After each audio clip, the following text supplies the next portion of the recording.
ಗೌರಿ ಗಣೇಶ ಹಬ್ಬಕ್ಕೆ ಬೆಸ್ಕಾಂಗೆ ವಿದ್ಯುತ್ ಬೇಡಿಕೆಯದ್ದೇ ದೊಡ್ಡ ಟೆನ್ಷನ್ ಆಗಿ ಹೋಗಿದೆ. ಹಬ್ಬಕ್ಕೆ ವಿದ್ಯುತ್ ಬೇಡಿಕೆ ಹೆಚ್ಚಳದ ಬಗ್ಗೆ ಆತಂಕಕ್ಕೊಳಗಾಗಿದೆ ಬೆಸ್ಕಾಂ. ಗೃಹ ಜ್ಯೋತಿಯಿಂದ ಗೌರಿ ಗಣೇಶ ಹಬ್ಬಕ್ಕೆ ದಾಖಲೆಯ ಬೇಡಿಕೆ ಸಂಭವ ಇದೆ. ಸದ್ಯ ಬೆಸ್ಕಾಂ ವ್ಯಾಪ್ತಿಯಲ್ಲಿ ನಿತ್ಯ 6293 ಮೆಗಾವ್ಯಾಟ್ ವಿದ್ಯುತ್ಗೆ ಬೇಡಿಕೆ ಇದೆ. ಹಬ್ಬದ ವೇಳೆ ಆಗಿರೋದ್ರಿಂದ 7 ರಿಂದ 8 ಸಾವಿರ ಮೆಗಾವ್ಯಾಟ್ ವಿದ್ಯುತ್ ಬೇಡಿಕೆ ಹೆಚ್ಚುವಂತಹ ಸಾಧ್ಯತೆ ಇದೆ. ಹೀಗಾಗಿ ವಿದ್ಯುತ್ ಬೇಡಿಕೆ ಹೆಚ್ಚಳ ಸಾಧ್ಯತೆ ಇರೋ ಹಿನ್ನೆಲೆ ಕೆಪಿಸಿಎಲ್ ಮೊರೆ ಹೋಗಿದೆ ಬೆಸ್ಕಾಂ. ಹಬ್ಬದ ವೇಳೆ ಹೆಚ್ಚುವರಿ ವಿದ್ಯುತ್ಗೆ ಬೇಡಿಕೆಯನ್ನ ಇಡಲಾಗಿದೆ ಅಧಿಕಾರಿಗಳಿಂದ.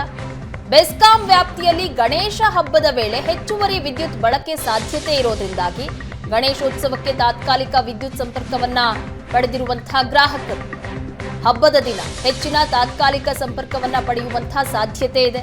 ಹೀಗಾಗಿ ಬೇಡಿಕೆಗೆ ತಕ್ಕಂತೆ ವಿದ್ಯುತ್ ಅನ್ನ ಪೂರೈಸೋದು ಬೆಸ್ಕಾಂಗೆ ದೊಡ್ಡ ಸವಾಲಾಗಿದೆ. ಜೊತೆಗೆ ಮನೆಗಳಲ್ಲಿ ಗೃಹ ಜ್ಯೋತಿ ಎಫೆಕ್ಟ್ ನಿಂದ ಹೆಚ್ಚು ವಿದ್ಯುತ್ ಸಹ ಬಳಕೆ ಆಗ್ತಾ ಇದೆ. ವಿದ್ಯುತ್ ಬೇಡಿಕೆ ಬಗ್ಗೆ ಕೆಪಿಸಿಎಲ್ಗೆ ಬೆಸ್ಕಾಂ ಅಧಿಕಾರಿಗಳು ಹೀಗಾಗಿ ಮನವಿ ಮಾಡಿಕೊಂಡಿದ್ದಾರೆ. ಗಣೇಶ ಹಬ್ಬಕ್ಕೆ ಹೆಚ್ಚುವರಿ ವಿದ್ಯುತ್ ಅನ್ನ ನೀಡಬೇಕು ಅಂತ ಬೆಸ್ಕಾಂನ ಅಧಿಕಾರಿಗಳು ಮನವಿ ಮಾಡಿಕೊಂಡಿದ್ದಾರೆ.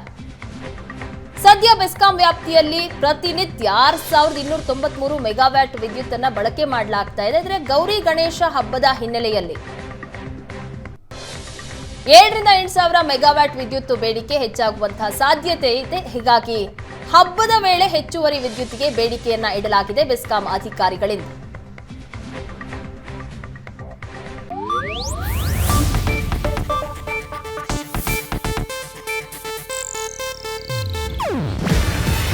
ಇದು ಏಷ್ಯಾನೆಟ್ ನ್ಯೂಸ್ ನೆಟ್ವರ್ಕ್ ಪ್ರಸ್ತುತಿ. ನೀವು ನೋಡ್ತಿದ್ದೀರಾ ಏಷ್ಯಾನೆಟ್ ಸುವರ್ಣ ನ್ಯೂಸ್.